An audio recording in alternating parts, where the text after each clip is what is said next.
Five, four, three, two, 1. You are now live.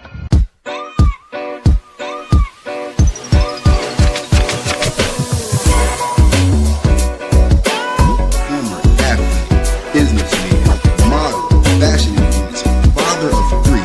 Don't be a hating ass bitch. This guy was good. Thank you for having me, Kobe. This is fun. Crazy game, stay crazy, sign it.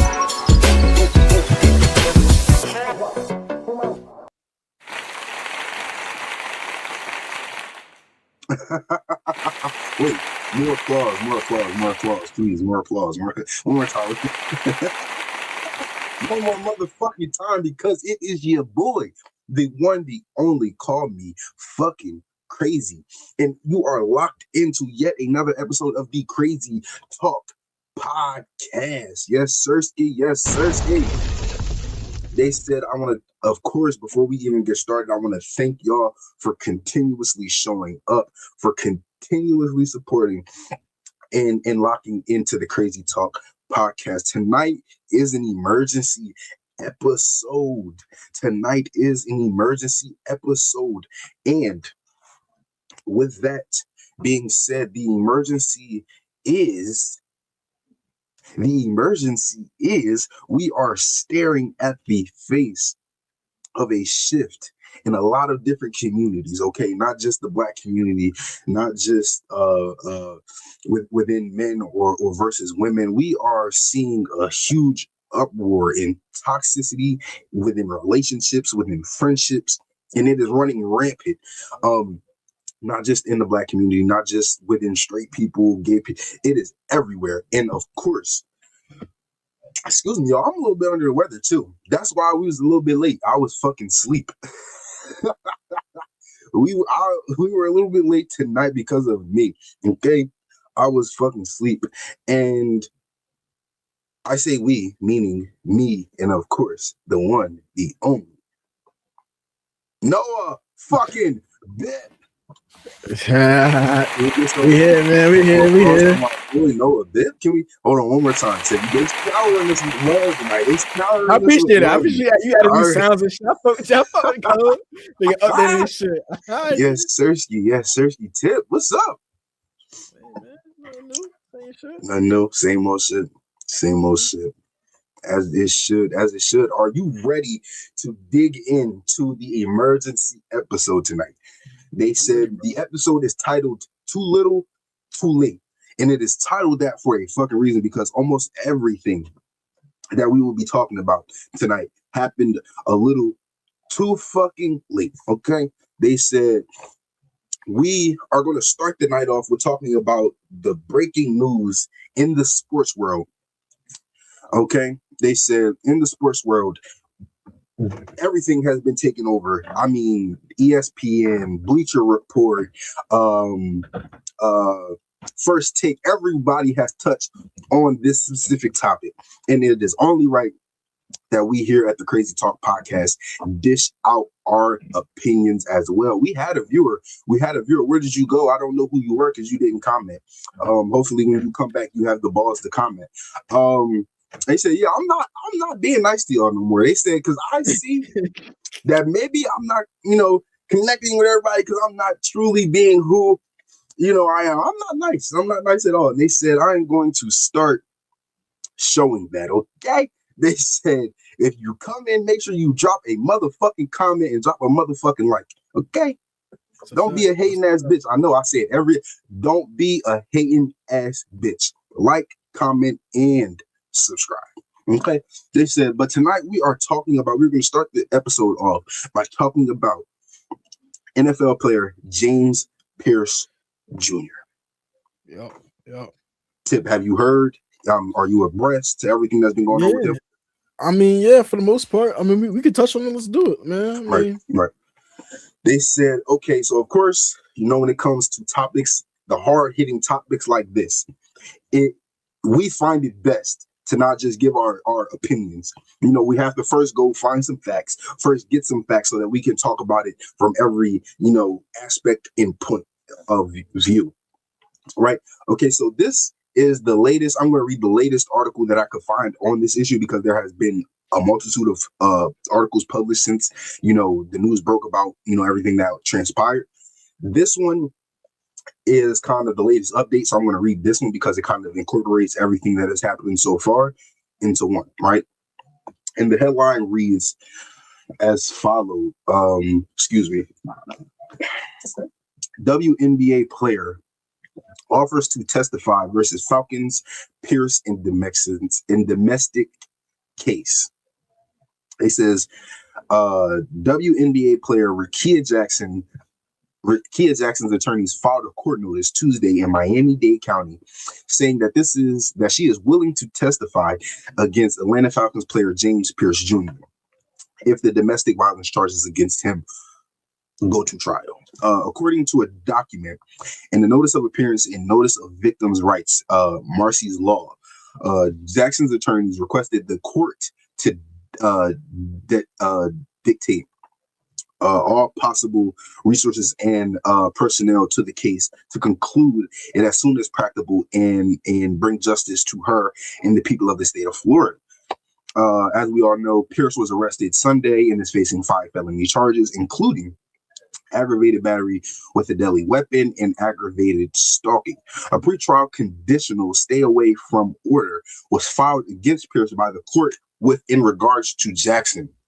It says here, the victim's rights notice points out that Jackson has the right under Florida law to be notified of updates in the case and be present at all public proceedings, as well as a right to be heard in public proceeding. In addition, it notes that Jackson has the right to confer with prosecutors about any plea deal and provide information about the impact that the defendant has had on her and her family. It states that Jackson remains, quote, cooperative and willing to testify at trial if one is necessary, the attorneys wrote. Jackson is being represented by Gary F. Sleddy and Wendy Al Beswick. It just kind of goes on into getting more into the meat and potatoes of the case. It says here, Pierce 22 was released on a $20,000 bond Sunday evening, in addition to the domestic violence charges of aggravated battery with a deadly weapon. He received 2 counts of that and then aggravated stalking. Pierce is also being accused of felony aggravated battery of a law enforcement officer, felony fleeing and deluding police officers, and resisting an arrest without violence to his person, which is a misdemeanor. Damn.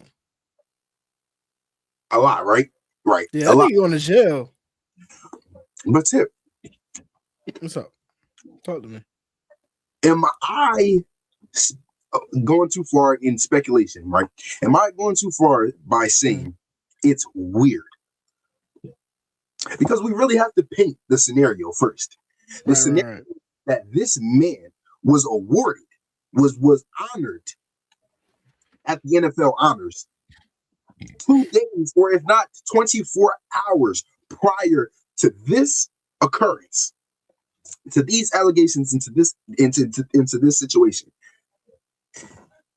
So all of a sudden, he is now, not only is he being charged with a domestic violence crime, he is being charged with eluding arrest, evading officers, and I believe it was felony escape that was on there, if I'm not. Aggravated battery of law enforcement and accused of felony fleeing. 5 days later, we are now hearing about news that the victim in this case, and I will say allegedly victim, and I say allegedly meaning so proven guilty. Me, okay? They said, we are seeing, hey, we got 2 viewers in here. Please join the conversation. If you know anything about James Pierce Jr. or this whole situation that's going on, please comment, join the conversation, or just comment and tell me who you are. I want to know who's locking in, who's checking into the Crazy Talk podcast. Comment down below and give us a like as well while you're at it.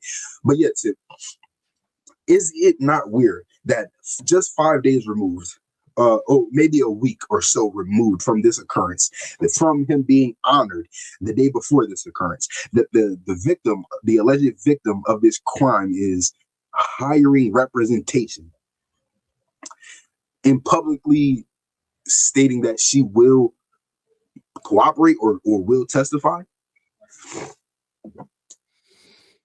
Hear me out. I'm listening. I've never seen victims of a crime hire legal representation for themselves.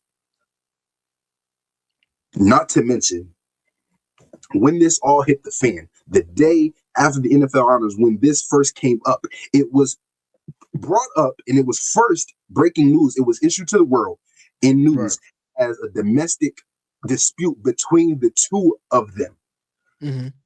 Which then later we found out all of the charges have been geared towards him and all the wrongdoing had been placed on him. This isn't a woman versus man thing. This isn't a he did it or she didn't, or I am specifically talking about the optics.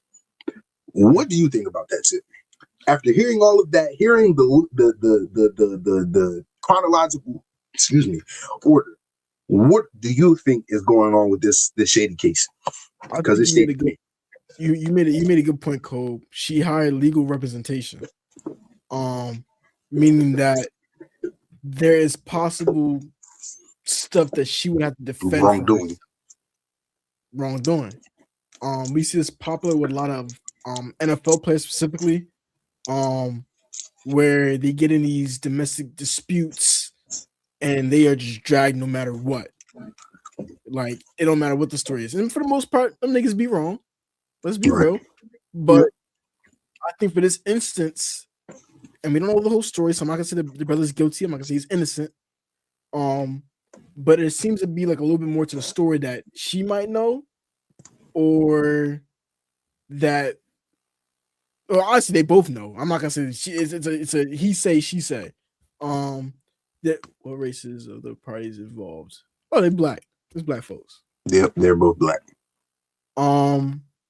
But it seems to be more the situation. I think you would agree with that too, Cope. It's definitely some gaps, some holes, and I'm willing to see how they go about it, especially with her hiring legal representation, meaning that she could be at fault for some of the things that occurred. Right.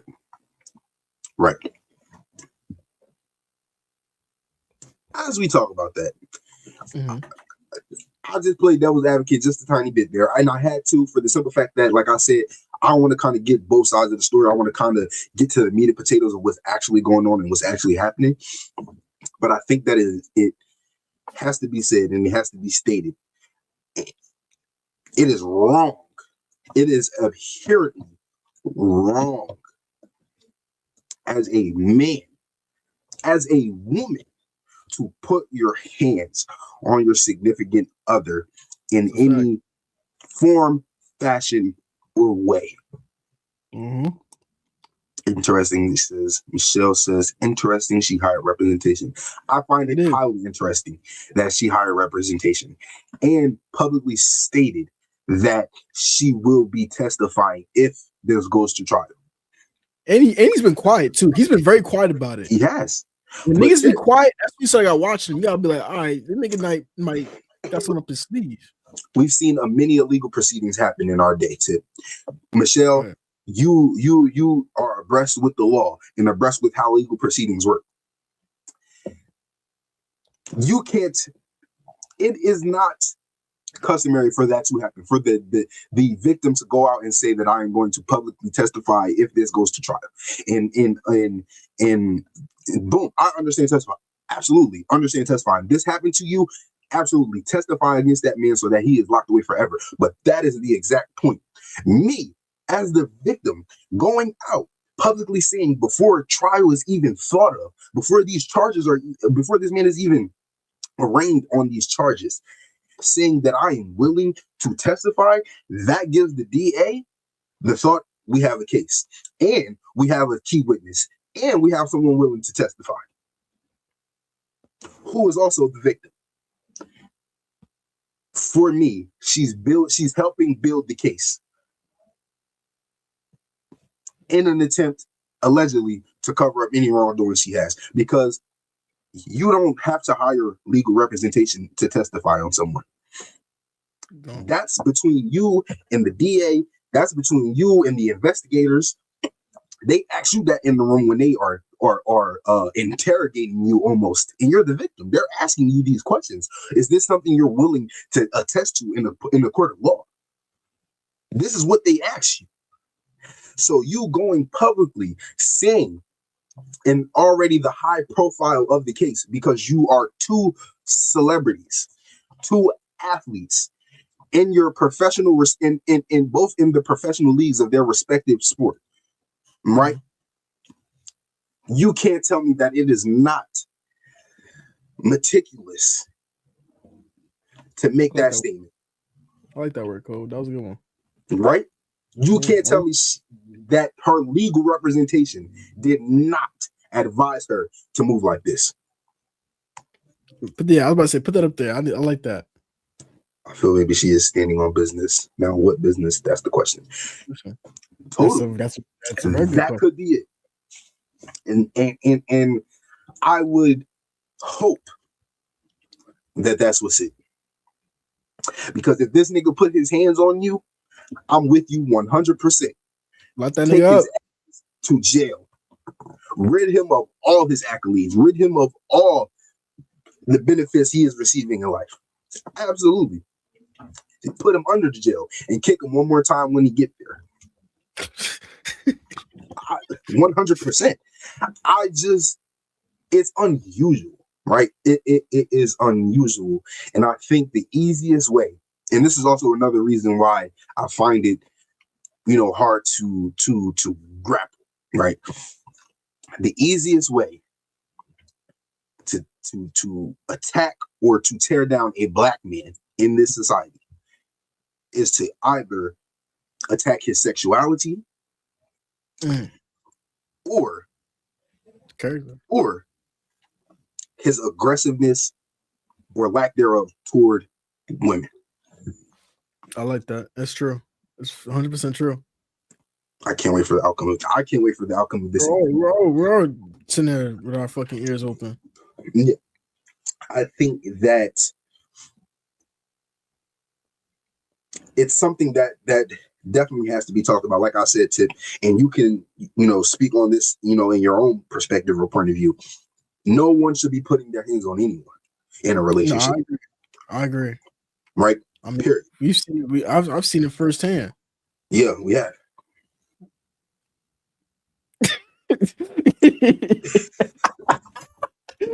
Oh shit! We have.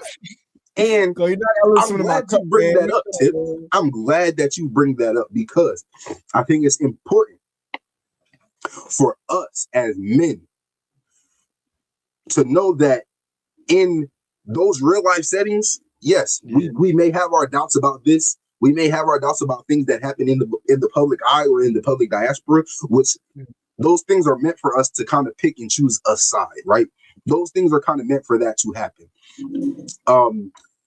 I think us knowing what your reaction would be to your friend beating his girlfriend, it's comforting to me to know what your reaction in real life would be. It's comforting, I hope, for you to know what my reaction would be in real life. So don't think, and I'm talking to the audience here, don't think because I am kind of not poking holes in her story because I don't know what the story is. We haven't heard the true nature of the allegations yet. We haven't even, which I find strange. It's been 7 days. We haven't even got as much as a body cam footage. Nothing. They quick with the body cam. They be quick, and they're quick with that. No one should be putting their hands on anyone. Absolutely. That's 100% true. Yeah. Smart women know not to put their hands on men. That's a great point. That's a full blown fact. I agree with that. And smart men. Very smart men. Very smart. Common sense men. With common sense, never hit a woman, no matter the circumstance. Especially my black brothers. Don't put your hands on a woman, bro. Okay, they said So kind of closing that out, Tip, what can you kind of feel coming in this? Do you think James Pierce Jr.'s feet is going to be held to the fire for this? I mean, naturally. So I can say this right now, right? Speaking from the NFL standpoint, they're gonna suspend your ass. That was a great point. They're gonna suspend just for the allegation even being out there. You don't have to even do anything for them to really like be like, like he really did it. Just the fact that it's out there, you're suspended. They gotta protect that shield. NFL's a shield. You fucking scratch that shield.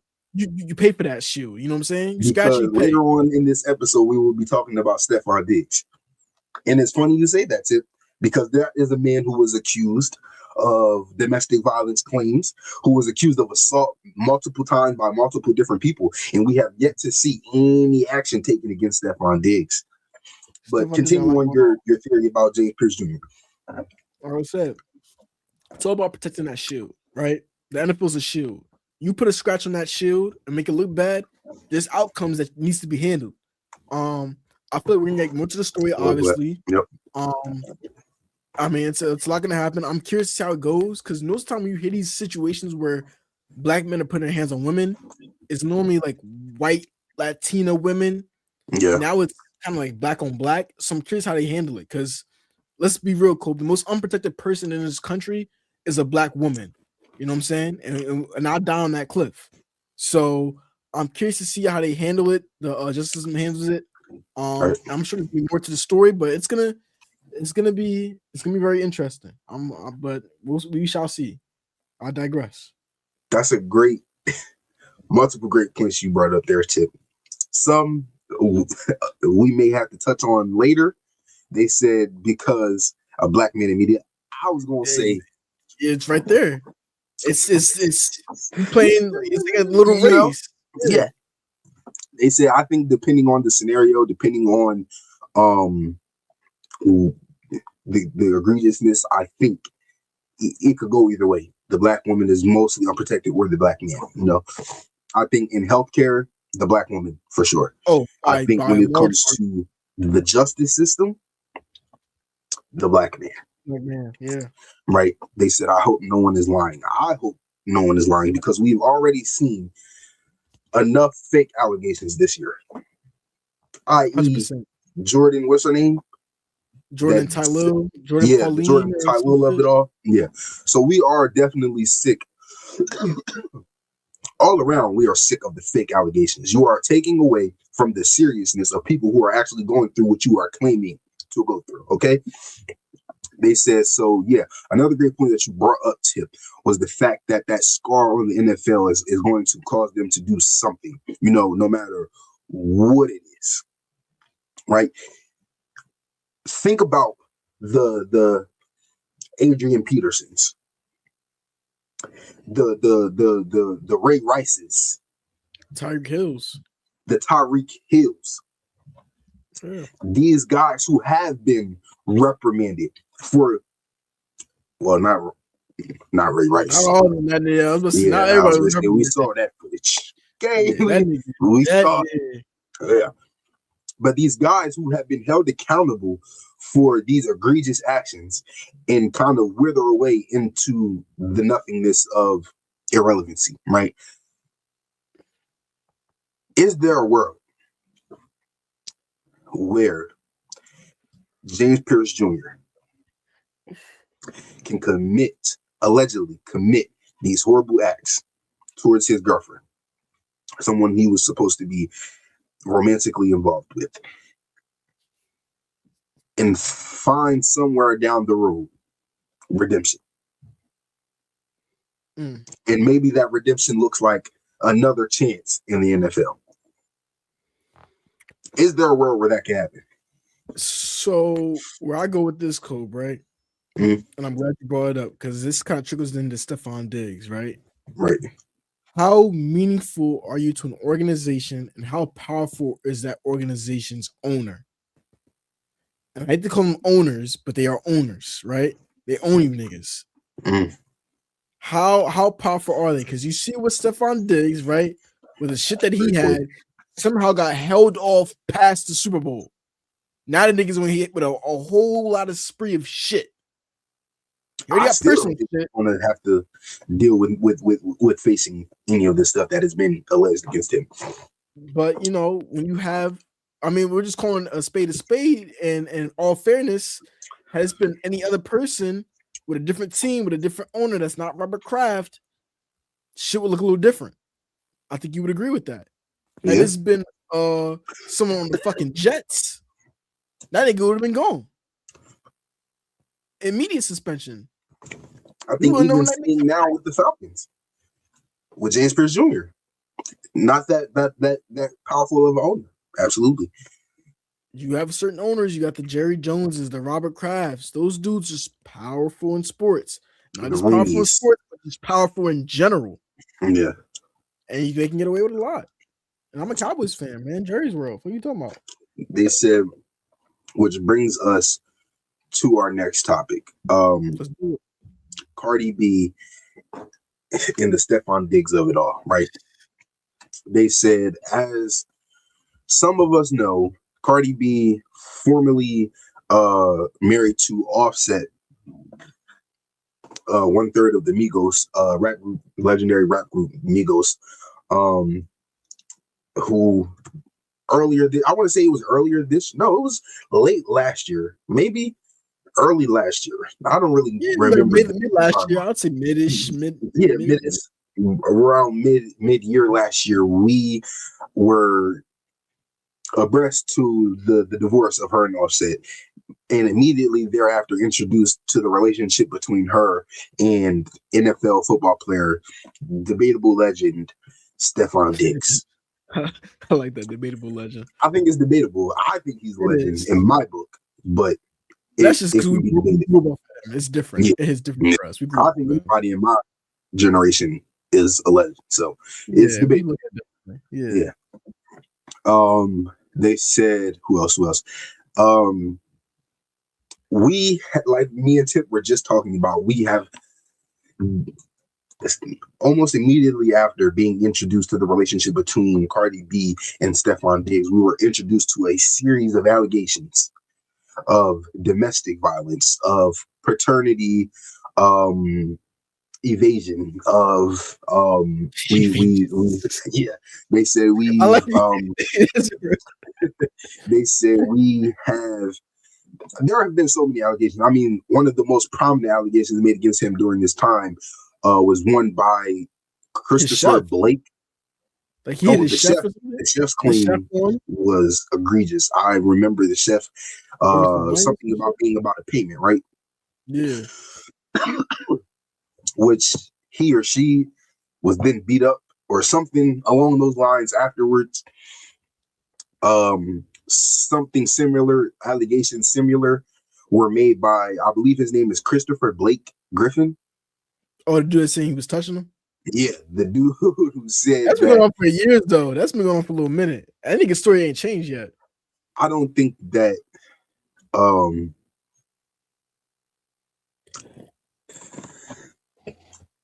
don't think he's lying.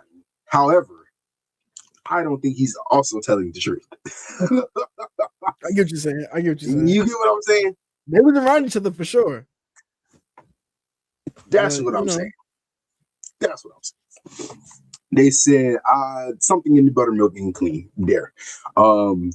Because then after, those allegations were made, another series of allegations were made by Stephon Diggs, one of his alleged baby moms or ex-girlfriends, made claims that he was abusive to her during their relationship. He fathered 2 different children in the same month span immediately after introducing the world to his relationship with Cardi B. Right? Yeah, he fathered 4 kids, 4 baby mamas this year alone, 2025. This year alone. So it was 4. Yeah. So last year, yeah. Last year, yeah. I don't know how the fuck you do that. Some Nick Cannon shit. But I think a conversation that is hugely evaded is the fact that niggas can do it. It's not as hard as we make it seem. Right? Yeah. I mean, but there's dudes that do it, but like at least they got a little time. Like Young Boy got like time stamps. At least we know Like, oh, this month is this girl. Stefan was like, damn, nigga, damn. Like, it was 4 dams in a row. Yeah. They said, I wanna kind of touch on the allegations that were made after the Super Bowl. Directly after the Super Bowl, it was a massive allegations that were made saying that Cardi B actually left the Super Bowl early. She was in attendance at the Super Bowl. We saw her do almost an entire week of press leading up to the Super Bowl. Was doing press at the Super Bowl, and it was reported that by many different news outlets that she in fact left the Super Bowl early due to allegations of not allegations, it was clear as day she was there. One of the baby moms and the child was front row, way closer to the game than she was, because she was sitting up in the box. So I don't think that they said anything about them like crossing paths or anything like that. I think Cardi was made aware of the baby mom being there, and she decided to exit stage left.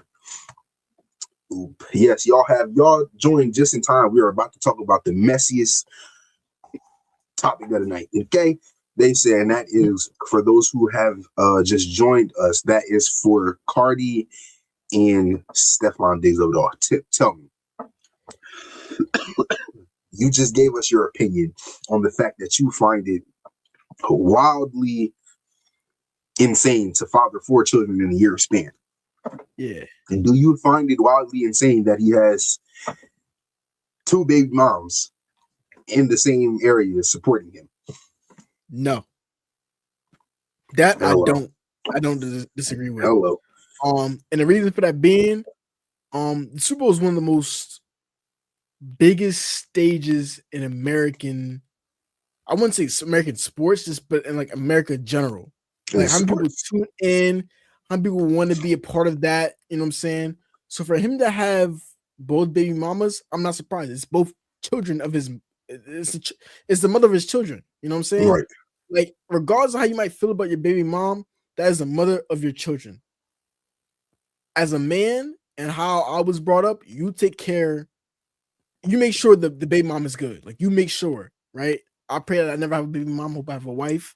But I'm saying for this instance, you make sure your baby mom's good. You make sure your kids is good because this person's watching over your kid. So if you want both of them at the Super Bowl, fuck it, then be it. They're not near each other at least. You know what I'm saying? It's not like you have them in a room together, sitting eating popcorn together. Like it's none of that shit. So I think as a man, he handled that as he should. Like they're separate, but they're both there, respectfully. Now them being in an argument over that shit, that's some nigga shit. But like on some man shit, I respect what he did as far as having them both there. Like I get it. Like I wouldn't argue that. I don't. It's not something that's like some like fat unfathomable shit. Like you know what I'm saying. This is real shit. I think. Go ahead, Cole. I think it's when you are in the scope of thinking about it, like the Super Bowl is for any player that graces that field. It is a monumentous moment. No matter what. Yes. No matter what. Mm-hmm. Tagging on the fact that this is Stefan Diggs' first Super Bowl appearance, I believe. Yeah, it is. It is. Tagged on with the fact that he has children by multiple women. In 1 year? For me, it's not surprising that he had 2 baby mamas in the same place. For the simple fact that how else would the children be able to support him, right? Exactly. If we're coming from that place, 100%, I agree with you, Tip. However, I don't think we're coming from that place. We are coming from the place of Stefan Diggs being ain't shit, dirty, low down ass nigga. Forgive me. They said, had that been the case, I feel that's something Cardi would have known about. because clearly she has been okay with knowing that you've had other extra relationships, concurrent or previous to her, that may have overlapped or whatever, right? Activities. Yep. Mm-hmm. So for me, she would only be upset if this is something you as the man did not discuss with her beforehand. Exactly. You are playing a dangerous game, Stefon Diggs, because now you will have the public and the media firing at you from every side, every angle. You had kind of the protection of Cardi B, if you will. No one was talking about these allegations because of your proximity to the Super Bowl and because of your proximity to Cardi B. And Robert Kraft. And Robert Kraft. Yeah, can't forget that nigga. Can't forget that nigga. Because had this been Stefon Diggs from the Vikings, you would have been unemployed. You would have been suspended. You would have been fired. You would have been canceled for just one of the allegations that have been made against you. Mm-hmm. But because of your proximity to these entities that we just named, you have been safe for the better part of the last year and a half. Right? Because like you said, those Christopher Blake Griffin allegations have been going on for some years now. And it doesn't look like the law is willing to do anything about it. Okay? So we're going to leave that one in the past. Not enough proof, yeah. Right. They said, so I don't know. I think it's also important to touch on the fact that I saw a viral clip that happened immediately after the Super Bowl where Stefon Diggs and his brother, former Cowboys corner and Packers corner, Trayvon Diggs, who was recently released, attempting to enter into a Super Bowl after party and was told to wait outside with the commoners, basically. I know that. When was this? Yeah. This was just last night. I seen it on Twitter. They said, so for me, it sounds like that luck you have, that proximity to those entities you have, is running thin or running out. Right? Cardi B, I think you have shown the public extreme willingness to be open about shit that goes on in your life. I think you've shown us evolution in a lot of ways from seeing you from where you started to where you are now. I think you've shown a lot of growth. And this right here is only going to set you back a ton. Because, yes, for years you were with us, right? Yeah. For years you were with Offset, and no matter how many times people claimed Offset to be a cheater or whatever, no one really gave a fuck until you spoke on it, right? Until you told the world that he is a cheater and that he is this and that.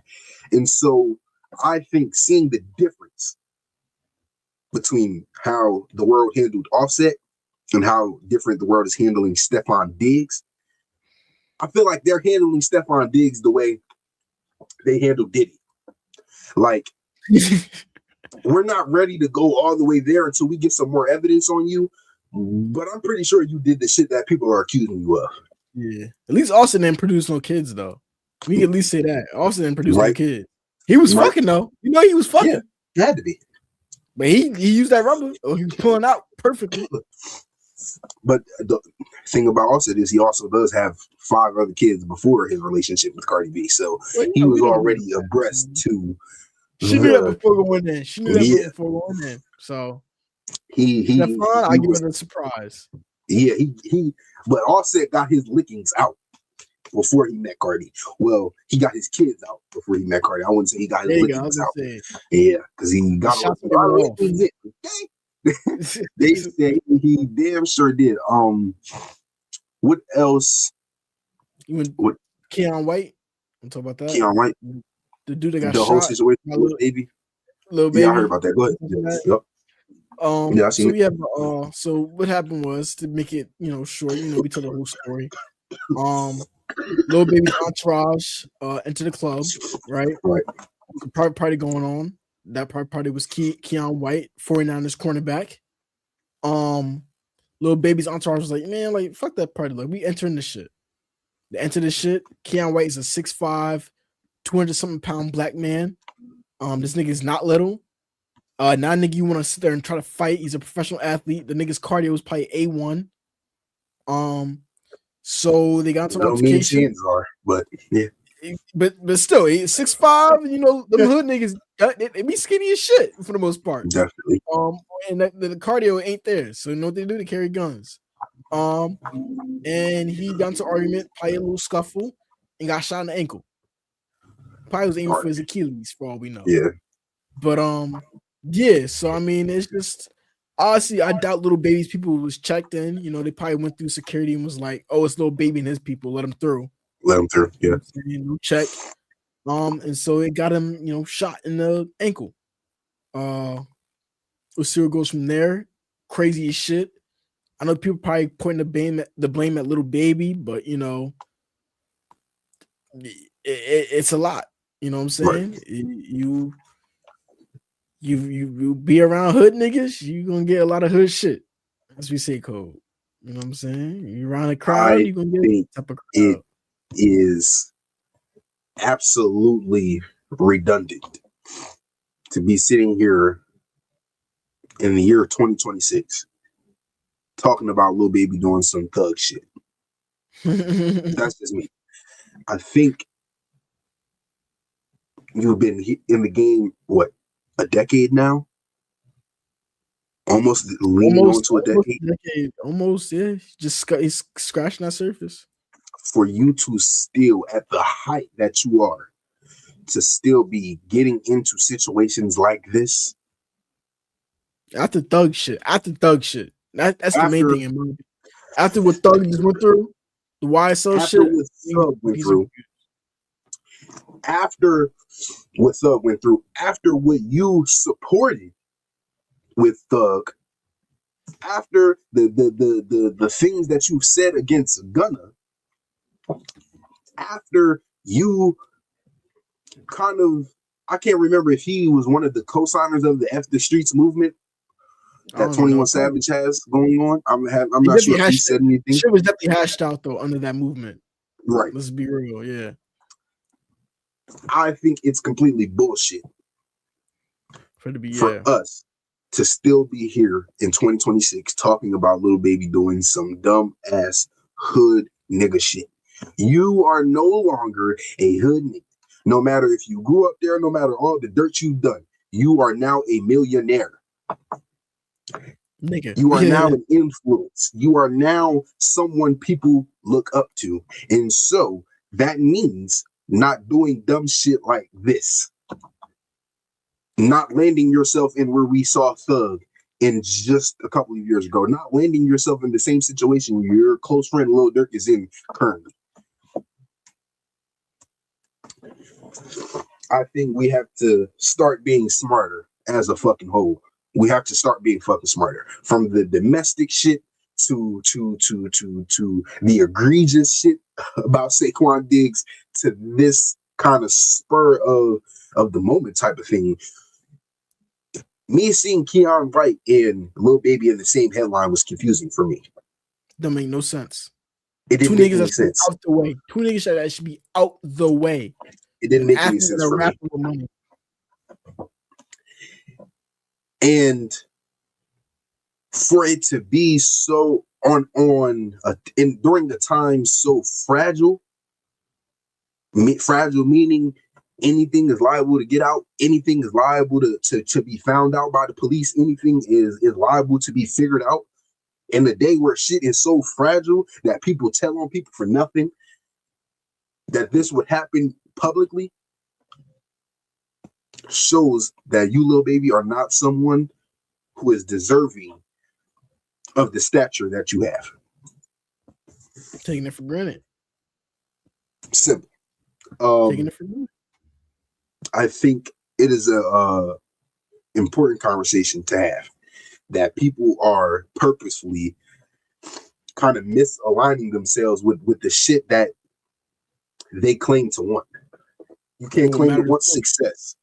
Yeah. You can't claim to want this, that, and the third, and you are doing dumb shit like this.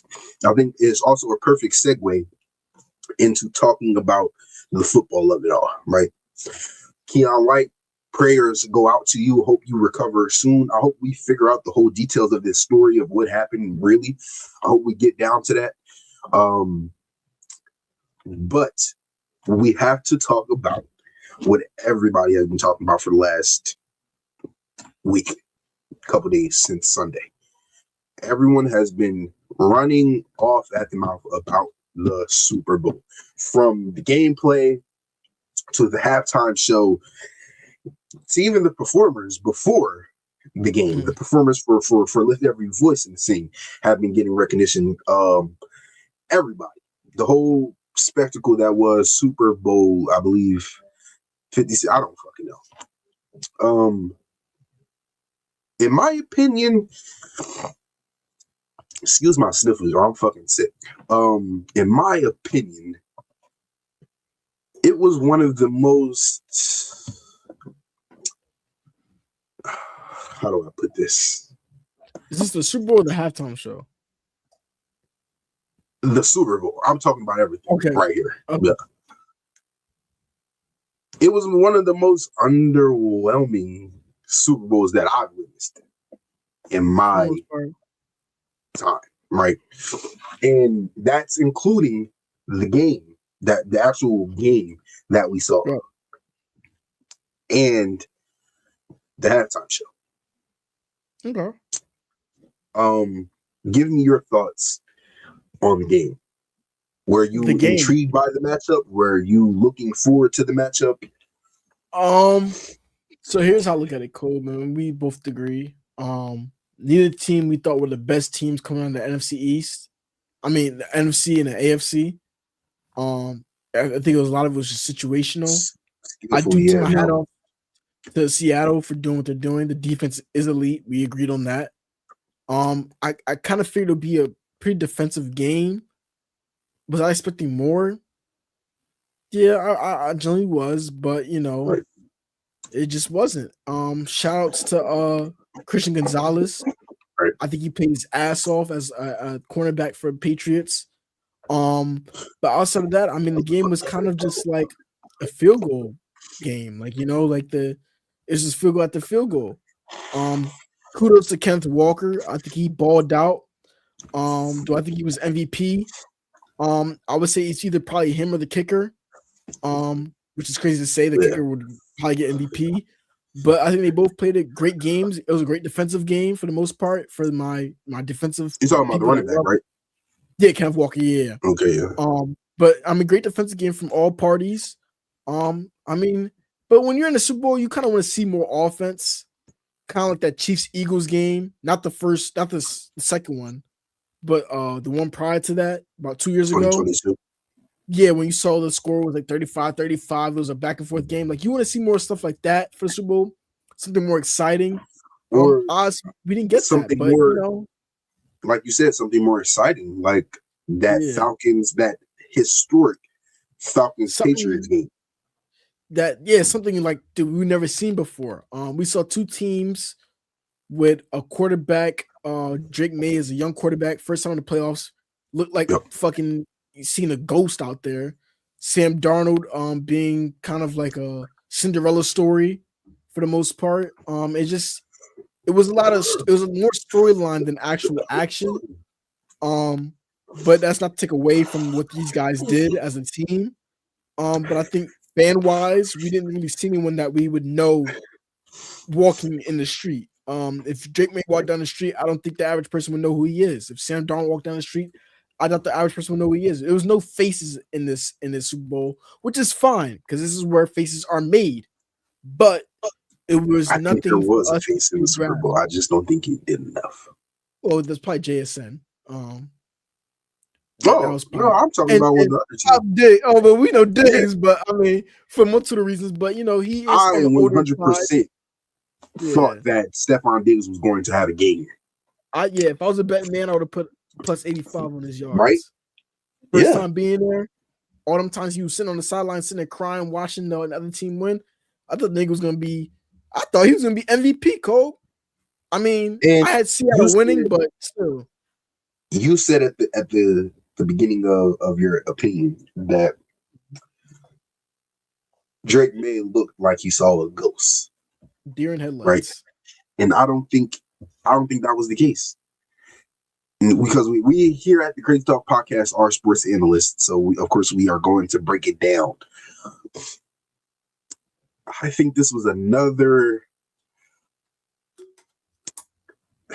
kind of instance of you cannot do shit without a good offensive line.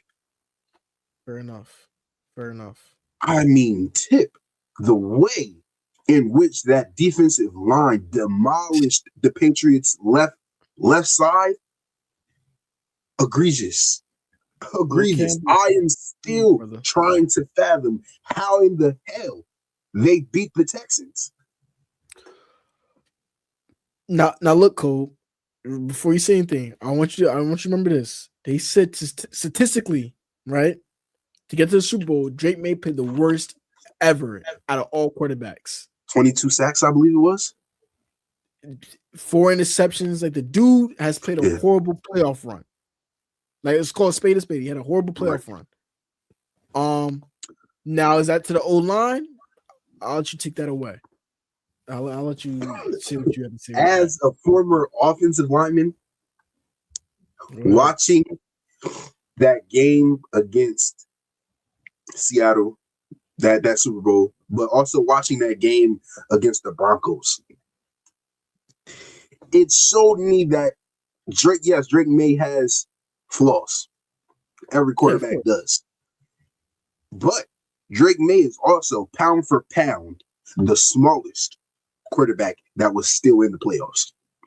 Pound for pound, the youngest quarterback that was still in the playoffs. The most inexperienced quarterback that was still in the playoffs. So it didn't blow my mind that he had, of all the quarterbacks, the worst playoff stats, right? I think that's where the Stephon Diggs and the what's the light skinned boy name? I can't remember his name right now. Those two receivers. That's where they shined for him, right? That's where that running back who didn't do absolutely jack shit on Sunday shined for him because he had offensive weapons that were still getting jobs done. Some vets. What happened to those guys? They saw Seattle on Sunday. They saw Seattle. That's all I can say. I don't know, but like you said at the beginning, I will tilt my fucking hat off to Seattle. Have to, because unlike Tip, I was one of those guys who thought the Patriots had it, and I thought they had it because of that point that I just made up. How the fuck did they beat the Texans? How did they beat the Broncos? With that left side of that line looking like that. Yeah. Unless these guys were beat up on for weeks and they are just tired of it. That happens. Especially in the playoffs. That happens. You get tired. You get fatigued at a different rate.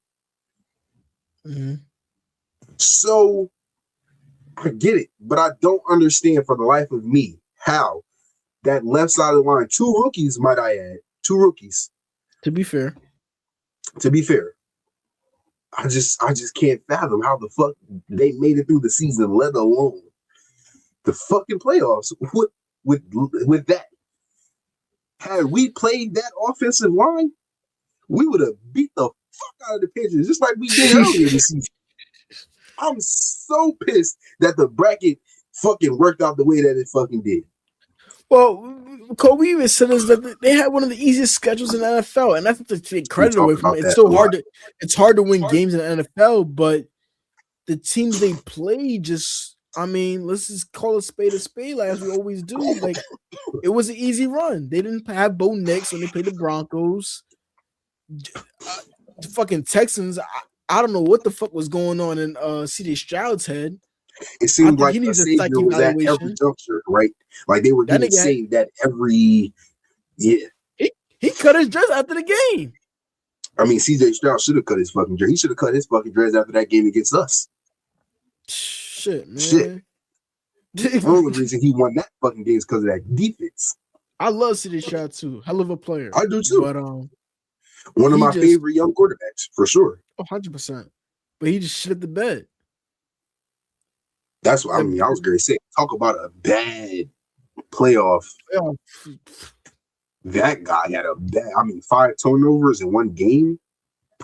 To be fair, he has no receivers outside Nico Collins, but he ended up getting And Tank hurt. Dell so was hurt. Yeah. Tank, I prayed. I don't know if Tank Dell coming back today. The nigga tore every bone, every single Yeah, shake leg, of tearing your fucking leg. That nigga did. I Off a think hospital. Tank Dell is young though. He is young, but Extremely the young. I think injuries Tank that Dell he had- is us. the injuries that I think he is actually. The injuries that he had was just. I'm like, fuck, nigga. Like, You don't shit, think he yo. could come back from it. Right. No, Well, I mean, I'm not gonna put doubts on a nigga. You know, guy always got plans something for you, but right. shit. Strongest battles with strongest warriors, but damn. Doesn't look good. Shit. Yeah, that don't look good at all. Prayers One to him, thing, though. He doesn't tip- look good. That we haven't touched on yet. We haven't even had a chance to talk about. What are your Mhm. thoughts? And you can just go ahead and spill. What are your thoughts on Bill Belichick, arguably the greatest coach of all time, Missing the being Hall of snubbed Fame. for Hall of Fame?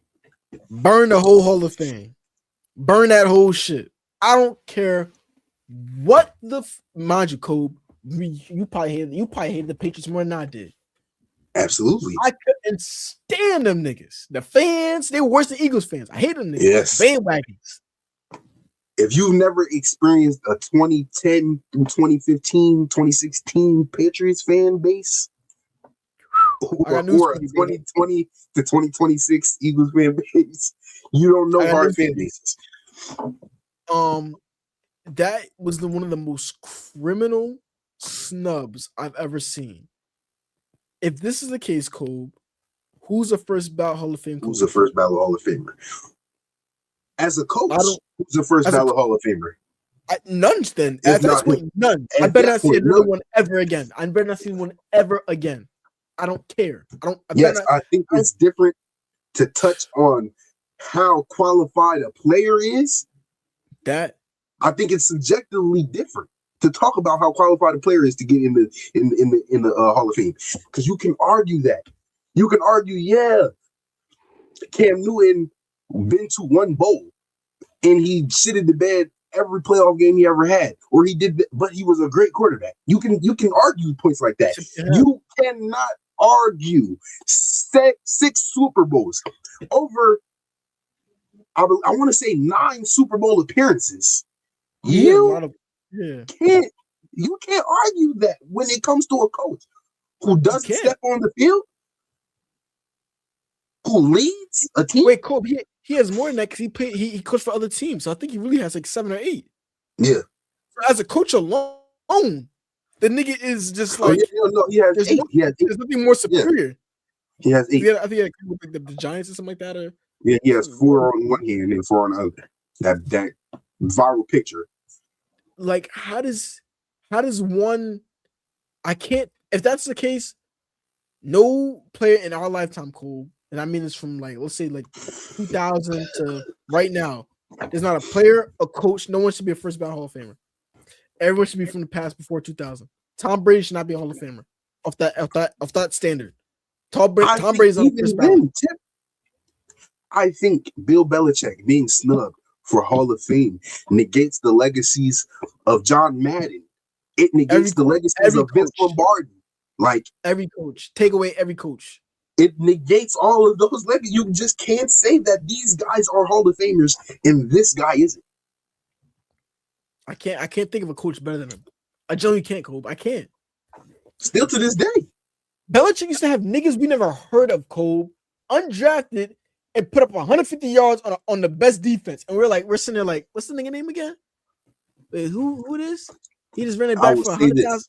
Like, outside of that team with Chris Hogan, Julian Edelman, Gronk, and Brady, you can't name another offense by name from Bill Belichick, and that was only 2 Super Bowls they made it to with that team.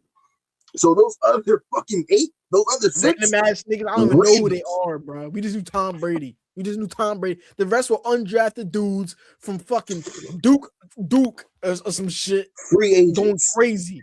And we sitting there like, I'm gonna call niggas would make a catch. You're like, the fucking reporters gotta open up their fucking books and see who the nigga name is. Know who the fuck guy is. They're like, we just number 24 just entered the game. Who the fuck is number 24? They can't even see the nigga's name. And this nigga will put up a fucking 100 yards on the nigga, and we're like, bro, that shit's some bullshit, bro. They said the Hall of Fame lost all credibility. All credibility. And one more thing I do want to touch on before we end this episode. Let's do it. The Super Bowl halftime show. Bad Bunny. Bad Bunny, the king of Puerto Rico. Benito is what they call him? Benito. I want to first say,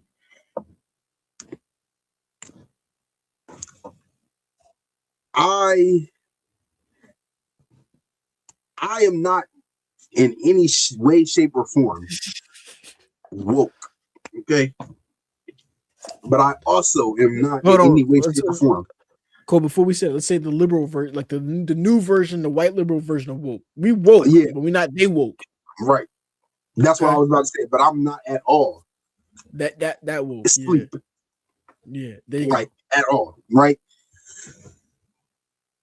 Do we get the messages? Yes. Should people have representation? Yes. Should the cultures be represented? Yes. Yes. Check all the boxes. Yes. This is a sexually fluid, openly sexually fluid Latinx. What? I'm serious. Openly I know you go. I know what you want to say, man. Latinx superstar. Mm-hmm. Okay, we get the severity. We get the, what is it? The nuances of having him perform on a stage like the Super Bowl. Just like Black people of all shades and colors understood the severity of Kendrick Lamar performing at last year's Super Bowl. Right? There have been people like celebrities like Jill Zarin. I don't know if you know Jill Zarin and Taylor Armstrong are. They are reality TV stars. They're white, MAGA leftists. Oh. Who came out and said, verbatim, Jill Zarin verbatim said, where were all the white people? Ooh. You jealous? I don't speak Spanish. So for 15 minutes, I understood nothing. Taylor Armstrong had the same sentiment. She was flabbergasted, aghast that they were displaying a Cuban flag on the Super Bowl when it's a Puerto Rican flag. That lets you know who she is, right? All in there, right? She said a Cuban flag, and he's Puerto Rican. Okay. So, and I say that to say, Tip, it is okay to have opinions. Do I think anything in what they said was racist? No, I don't. I don't think what they said was racist. I think they had a very strong opinion, but I think it was what they call tone deaf, what they call a dog whistle. Yeah. Microaggression, right? I like that, yeah. Did I personally, and you tell me your opinion, did I personally like the 15 minutes where I didn't understand anything that was being said? No. No, I didn't. But do I understand why Bad Bunny did what he did? Do I understand why Bad Bunny performed in the way that he chose to perform it? Absolutely. Now, Tip, you tell me your opinion. First, did you like the halftime show? Are you familiar with Bad Bunny? I know who he is. Yeah, I know. Okay. Yeah, I knew who he was. Yeah, I'm not one of those people that didn't know who he was. I actually have Latino and Latina friends. So I was hip to Bad Bunny. For past, I would say for the last like 5-6 years. Right. Now, would I say this is like my number one choice to see? No. Can I name you a Bad Bunny song outside of that? That's one song like DTMF or some shit like that. Right. Outside of that, that's like his most popular recent song. Outside of that, I really don't really know the songs like that off the top of my head. Nor are you gonna hear me say the words. Did I vibe to the halftime performance? I vibed. It was all right, like, you know, a little upbeat. I can rock with that. You know what I'm saying? Right. But I gotta understand why they did that, right? The NFL is trying to go global, right? They are. And that's the whole goal. And I get it. You know, Bad Bunny is one of the probably the most popular artists out right now. Like, I mean, there's no one really greater than him. I mean, you got your Taylor Swifts, you got your Drakes, but Bad Bunny for the Latinx community, Culture, that's their guy, right? Their new So I get it. Their new, yeah. Exactly. That's their guy. So I respect it in that aspect as we're trying to go global. His message, I'm all for it. It was unity, right? I think he left the message, making it every song with Spanish. He's leaving a message. He's giving us a, you know, like sound like a haha moment. You know what I'm saying? Right. Like fuck you moment. And I do think it's important to point out those different things that he did for sure. Yeah, and like I said, I wasn't mad about it. You know, what I wanted to be somebody that I knew. I mean, yeah, but that's just me. You identify with, right? Yeah, that's just me being just me. Like when Kendrick performed, as much as I am a Drake fan, I don't really listen to Kendrick. I was all for it because that's a Black community W. You know what I'm saying? So I like that. But I get it. This is their performance, and I respect it. I can't say nothing bad about it. There's no ill intent behind it. I don't care. Like the people were saying, "Oh, I wish it was in English." Okay, nigga, what the fuck? Like, okay, like it's music is music. Like I vibe. But I prefer it? Probably not, but I get it and I understand it. And I fuck with the message. And the message to me was the most important thing, that the only thing that's greater than hate is love, right? Is unity. And I think right now in this country, this is probably what we need the most. And that's all I can really say on it. I mean, I'm with you, Cove. I'm with you, Cove. I'm like, my thing is like, I prefer to hear something I can relate to and look at and understand. But like I get it. Global message. That's all that matters at that moment. I agree. Like, what? I know you heard a little bit. I know you heard a little bit. I know. Yeah, it is what it is, man. However,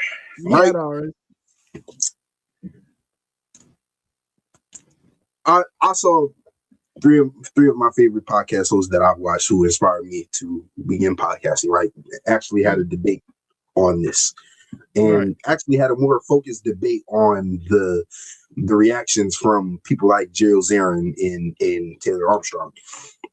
And they said, and I think a lot of backlash that culture or ethnically different people have against white people, the most I hear is you don't have a culture, or what is American culture, or what, you know, as a Black person, you cannot sit in your Blackness and say that having Kendrick Lamar at last year's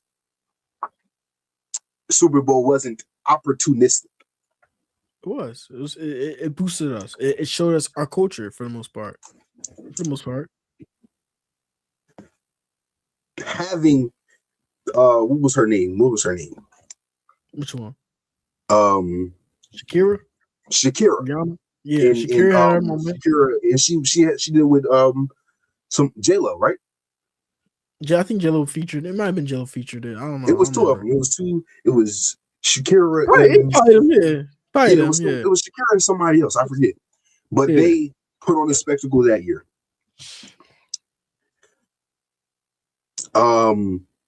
Dr. Dre, Snoop Dogg, and Mary J. Blige, they were a couple years ago. 50 Cent, they were a couple years ago. Right. They had their moment. Tip, can I tell you the difference between those four performances? Can I tell you the difference between Shakira and J-Lo versus Bad Bunny? And then can I tell you the difference between Eminem, Snoop Dogg, Dr. Dre, Mary J. Blige, Talk to me. Talk to me. and versus Kendrick? Talk to me. The culture was represented the night that Mary J. Blige, Dr. Dre, and Snoop Dogg stood on a fucking Super Bowl halftime stage and rapped their hits, performed their hits. When Shakira and J-Lo got out there on the Super Bowl stage, they did nothing but perform their hits and inadvertently boosted their culture. The difference, the problem that I see people having that I am not against, that I understand them having, is the fact that it seems too scripted. You're trying to show us the culture. Performative. Yeah. After a year of feuding with another black man, you go on the biggest stage of them all to talk about the disparities in the black community. And denying another black man his blackness. Let's talk about and that. Denying another black man his blackness. Hello. Fast forward to Bad Bunny. I have nothing against Bad Bunny. I actually love Bad Bunny.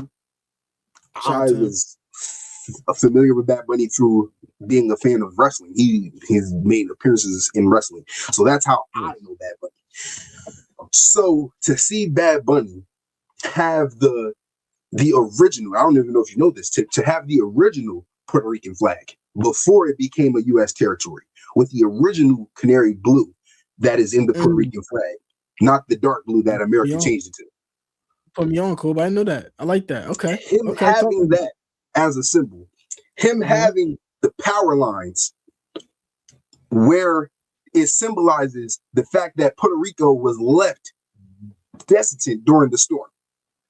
The same way Hurricane Katrina left New Orleans decimated. America left Puerto Rico in that same state, right? Right. Also, to then seeing the sugar canes where there were all the black and brown people that came on the screen. That's when we started seeing a lot of black people. folks on it. You made sure to throw us in there, okay? So then seeing the big finale, the cookout, the party, the wedding. Right. To see the two guys kissing, to see the two girls, to see everybody co-mingling. It was, yes, performative. And he showed his culture, but for me, it was in a way that didn't have to be done. Right? Okay. I am seeing where people are, and one of the words that Jules Aaron and Taylor Armstrong used was that this was politically divisive. So I don't think it was political, though. Do you remember him giving the Grammy to the little boy? Not that. Yeah, I remember that. Yeah. Do you know why he did that? I think it's a multitude of things. I think it's kind of him looking at his younger self. And that little boy was taken by ICE earlier this year. Yeah. For me, when did the Super Bowl halftime performance become about upstanding America or revolting against America? Now, Tip, give me your honest opinion. Do you think that stages like the Super Bowl should be used for things like that? See, I like this, Cole. I like this question, right? Great way to end the episode off. Yeah, it is. So people have to say that sports was never political. I strongly disagree. Sports has always been political. Music has always been political. Starting with Bill Russell, starting with Muhammad Ali. There was people always around political in sports. Now, what he promoted, Bad Bunny, what he promoted was unity from what I got from it, right? He showed his culture, he showed his heritage, how he did it to each their own. But from what I got from it was just unity. The big sign that says the only thing stronger than hate is love. It's love. Yep. Then showing the football, and it was like we're all together. It's something like that, right?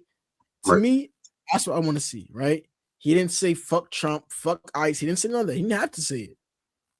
And people, it's crazy, Kobe, how people associate love and unity with political or something wrong. I know you like to play devil's advocate. I know that's what you did. You know I do. I know you. I know you plotting again. I know you plotting, Cole. But it's funny how people associate love and unity with he's being political, and it's like, wait, time out. Or he's How's a being dude divisive. saying? How's a dude saying, "Yo, let's come together"? Political or showing all the flags. He did not just show the Caribbean flags. He showed Haiti, right? Let's talk about it. A lot of Hispanics don't fuck with Haitians. Dominicans don't fuck with Haitians. He showed Haiti's flag. That in itself is like, I'm like, oh, this nigga's showing everybody. He showed the American flag. He showed every Caribbean island. He showed South America, every flag possible in American diaspora. He showed that flag. Yep. And people was like, yo, this nigga's being political. How's he being political? The nigga just said unity. He showed all the flags. How is that? How are we being against each other for this? This is now what he did for the Grammys. All right, that's something different. I get that. But what he did for the Super Bowl ain't nothing but tell us, yo, like all be for side, yo. Let's all love each other though. Right. Niggas was like, whoa, this nigga trying to divide us, and it's like, love divides y'all. Y'all got some secret agenda going on there. I'll say right there. I go ahead, take it away. Now, what you just said was absolutely 100% correct. And yes, guys, I play devil's advocate a lot. That's just what I do. That's just what I do. They said because I like to get the other person's true opinions and true, feelings instead of just, I give my opinion and they just agree with me. No. So Tip is 100% right, and I agree with him 100%. How does the presence of unity and love equate to divisive or hate? The only way love can invoke that feeling within you is if you come from a place of hate. Hey, tell him, Cole. Tell him. If showing unity sizzles so much within your spirit, it's because you live in a place of divisiveness. It's because you live in a place of being segregated. You live a segregated life, just like the two women who I've been talking about, Jill Zarin and Taylor Armstrong. These are women in their 60s who are Caucasian, who have grown in America as America has evolved into what it is today. So it is 100% valid that they feel the presence of unity was a message to be divisive. Tell them, Cole. Tell them. And I think that, no, this is me personally, I'm gonna get close. Do I want to see a fucking lesson every time I turn on the Super Bowl halftime show? Fuck no. But if that is what we as a culture have to do in order to continue to sizzle in the spirit of these fucking demons and devils who are out here, then that's what we have to do. I applaud Bad Bunny 100%. It was a terrible fucking show for me. But for you, you did your fucking thing. For your culture, you did your fucking thing. For humankind, you did the fucking, you did your big.